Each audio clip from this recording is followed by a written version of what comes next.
parler des pièges dans l'estimation des pressions de remplissage et de vous parler d'un algorithme pratique, raisonné. Je n'ai pas de conflit d'intérêt en rapport avec cette présentation. Alors, l'algorithme, vous le connaissez, hein, c'est celui des recommandations 2016, qui est assez facile à lire. Vous avez, bien sûr, on part du flux mitral.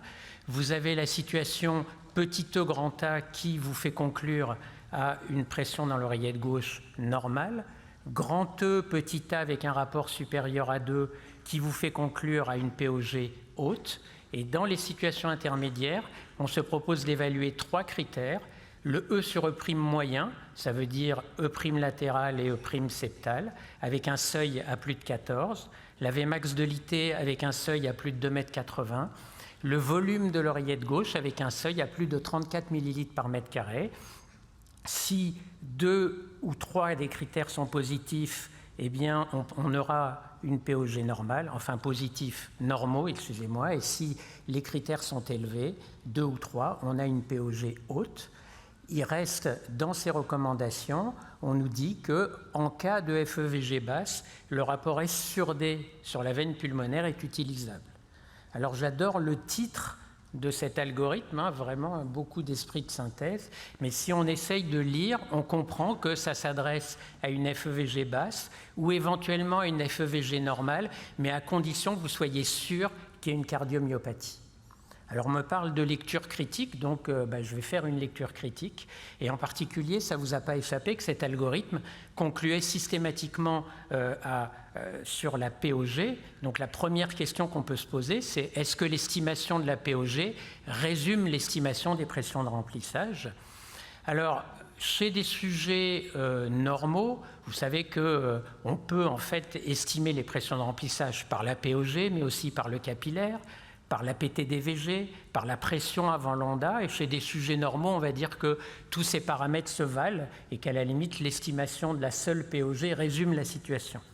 Il y a des cas, notamment dans certaines cardiopathies, où vous pouvez avoir une vraie discordance entre notamment la POG et la PT-DVG, et en particulier dans des situations comme la sténose aortique, la cardiopathie ischémique équilibrée, vous pouvez avoir une PT-DVG isolément élevé alors que la POG est normale. Et ça ne vous a pas échappé que tous les paramètres de l'algorithme sur A, sur E', le volume de l'OG, la PAP, sont bien corrélés à la POG au capillaire, mais pas bien corrélés à la PT-DVG. Le seul paramètre qui est correctement corrélé à la PT-DVG, c'est la comparaison des durées des ondas, en particulier la durée de l'onda mitrale comparée à la durée de l'onda pulmonaire. Et je pense que les recommandations de 2016 ont eu la mauvaise idée, contrairement aux recommandations de 2009, de supprimer, en tout cas dans le tableau princeps, l'analyse de cette veine pulmonaire. C'est d'autant plus surprenant qu'on lit dans le texte de ces recommandations, et c'est vrai, c'est de la bonne physiologie, que dans les stades précoces de la dysfonction diastolique, eh bien, la PT-DVG est isolément élevée alors que le capillaire, alors que la POG demeure normale. Alors, il y a eu une évaluation de l'efficacité de ces recommandations, notamment avec un papier, Eurofeeling, et ce papier m'a un peu surpris parce qu'ils ont pris comme gold standard justement la PT-DVG invasive. On serait attendu à ce qu'on ait un comparatif avec la POG. Et là où j'étais très surpris, c'est sur les résultats de l'article, puisque vous voyez, ils proposent une sensibilité, une spécificité très acceptable. Alors en fait, faites attention, hein, les articles ne disent pas toujours la vérité. Et finalement, quand on va dans cet article et qu'on regarde les données brutes, on se rend compte en fait qu'il y a une erreur et que le calcul de sensibilité est totalement faux, puisque vous voyez qu'il y a un énorme groupe en fait de patients, et c'est là mon message, de patients qui ont des pressions de remplissage normales à l'échographie, alors qu'en fait, le KT dit pression télédiastolique élevée. Donc retenez que, à mon sens, les recommandations 2016 vont souvent conclure à des pressions normales, notamment chez des patients qui ont une PT-DVG isolément élevée. On avait fait un travail récent à Saint-Augustin, se centrant justement sur des patients qui ont ce potentiel à avoir des PT-DVG isolément élevés, des RAC, des coronaropathies équilibrées. Et sur 58 patients qui avaient donc, en appliquant l'algorithme, des pressions normales, POG normale, en fait, on avait, sur ces 58 patients, presque la moitié qui avait une différence entre la durée de l'onda pulmonaire et la durée de l'onda mitrale supérieure à 30 millisecondes, et donc très évocateur de PT-DVG élevé, comme l'indiquent ces différents papiers qui datent un peu, mais qui ont tous dit la même chose. Dès que la durée de A pulmonaire est équivalente à A mitral, c'est déjà tout à fait évocateur, et a fortiori quand A pulmonaire dure 20 ou 30 millisecondes de plus que A mitral.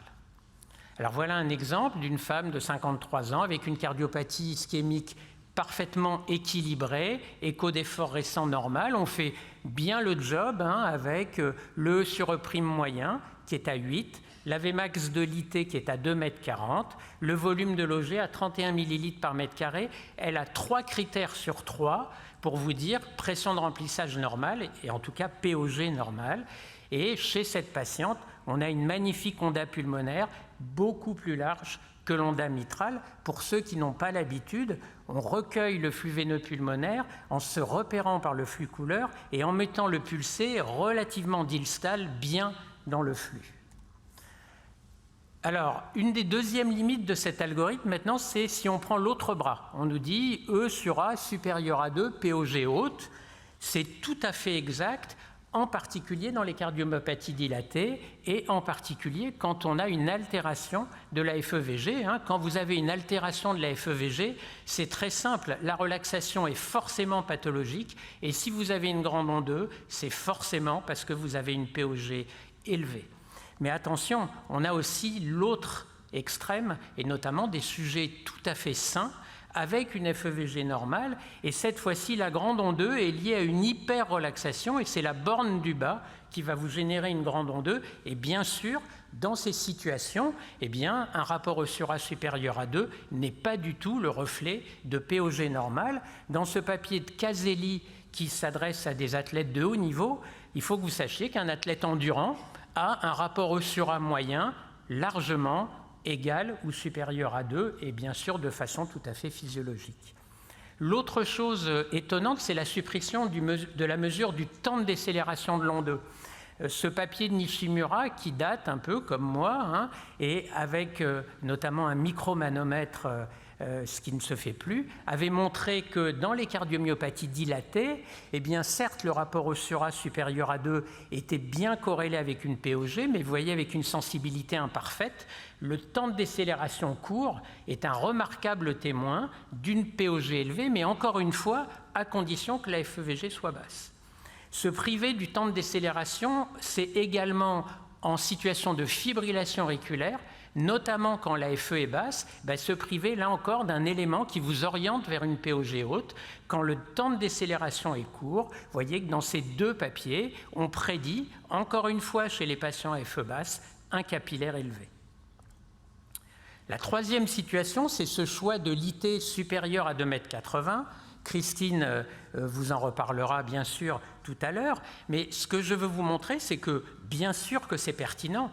Derrière cette IT à plus de 2,80 m, on parle de pression pulmonaire élevée et il y a une bonne corrélation entre pression pulmonaire élevée et élévation des pressions de remplissage. Donc jusqu'à là, on est d'accord. Mais pourquoi ce choix de ce seul paramètre IT supérieur à 2,80 m? Vous savez qu'on peut avoir des situations où l'IT est inférieur à 2,80 m alors qu'il y a une authentique HTAP.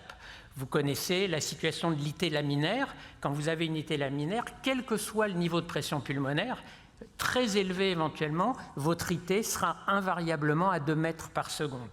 En situation de bas débit, vous pouvez avoir une PAP normale, alors que si, par exemple, vous essayez d'évaluer les résistances, vous aurez des résistances hautes, témoins d'une forme d'hypertension pulmonaire.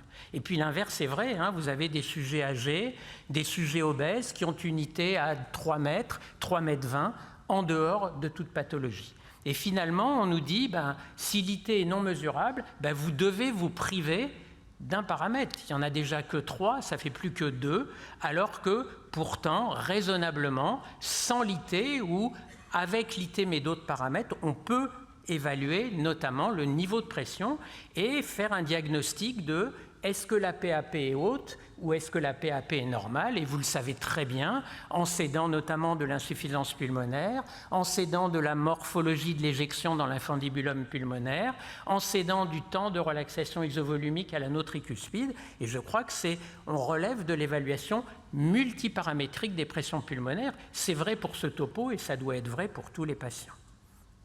Le dernier élément, c'est l'indexation de l'oreillette gauche à la surface corporelle, notamment chez l'obèse. Et je ne prends pas ce choix de façon arbitraire. Vous savez qu'on estime qu'en France, il y a probablement au moins 20% d'obèses. Et dans ce papier, qui a été le papier Princeps, qui a validé les recommandations par ses auteurs, Andersen en premier auteur, vous voyez que dans la série de 450 patients, il y avait quasiment 200 obèses. Et vous voyez cette corrélation entre le volume de l'oreillette gauche indexée et les pressions de remplissage, elle est épouvantable. Donc on peut éventuellement suspecter la présence de ces obèses, parce que chez un obèse, vous allez avoir très rarement plus de 34 millilitres par mètre carré. Vous allez avoir des valeurs beaucoup plus basses, puisque vous avez une surface corporelle anormalement élevée. Alors quelles sont les solutions? Eh bien, certains proposent de baisser le seuil. Alors c'est une cote mal taillée, mais au lieu de 34, de prendre 28, et d'autres, et ça me paraît beaucoup plus pertinent, d'indexer à autre chose que la surface corporelle, par exemple à la taille du patient, avec à ce moment-là des seuils différents. Il y a ce papier très récent qui nous dit que sur une très grosse série de patients, dont une majorité d'obèses, en fait, l'OG indexé à la surface corporelle n'a aucune valeur prédictive en termes de pronostic, alors que ça n'est pas le cas quand on change de mode d'indexation. Alors, il y a également des paramètres qui ont un peu la cote en ce moment, en particulier certains papiers qui sont sortis sur l'intérêt d'évaluer la POD pour faire le diagnostic d'élévation des pressions de remplissage. Il y a effectivement une bonne corrélation entre la POD et le capillaire, et donc certains proposent soit de tenir compte de la taille max de la VCI, soit de faire comme vous faites toujours pour évaluer la POD, en combinant la taille max de la VCI et l'index de collapsus. Et puis, d'autres nous parlent du strain de l'oreillette gauche, dont moi je n'ai strictement aucune expérience, mais là encore, vous allez être éclairé dans un instant, et en proposant, si le strain de l'oreillette gauche est normal, un élément qui pourrait nous orienter vers une POG normale, mais bien sûr, il faut qu'on soit en rythme sinusal, et il semble que ça fonctionne mieux dans les FEVG basses. Donc, en conclusion, je vous dirais que l'algorithme 2016, il est simple, est trop simple et trop simplifié, et qu'à mon sens, il expose à des erreurs diagnostiques. Alors vous allez me dire, mais bon, à quoi ça sert après tout? Ça sert dans plein de domaines, vous le savez. Évaluer les pressions de remplissage, ça va beaucoup vous aider dans le diagnostic de l'insuffisance cardiaque à FEVG préservé. Ça peut vous permettre d'orienter, par exemple, chez des valvulaires qui ont l'air asymptomatiques, eh bien de vous dire qu'ils ne le sont pas si les pressions sont élevées. Il y a évidemment un intérêt pronostique, et il y a un intérêt thérapeutique, notamment dans l'évaluation des diurétiques. Tout ça pour vous dire, et ce sera ma dernière diapositive, qu'il me semble important de modifier quelque peu cet algorithme.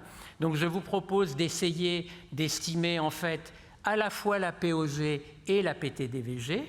Donc faites attention, cet algorithme n'est pas valide ou peu valide en cas de fibrillation auriculaire, en cas de pacemaker, en cas de bloc de branche gauche et en cas de pathologie mitrale avérée, où là les choses sont difficiles et elles sont impossibles quand les patients ont une prothèse ou une plastie. Alors sinon, on ne change rien. Bien sûr, on parle du flux mitral.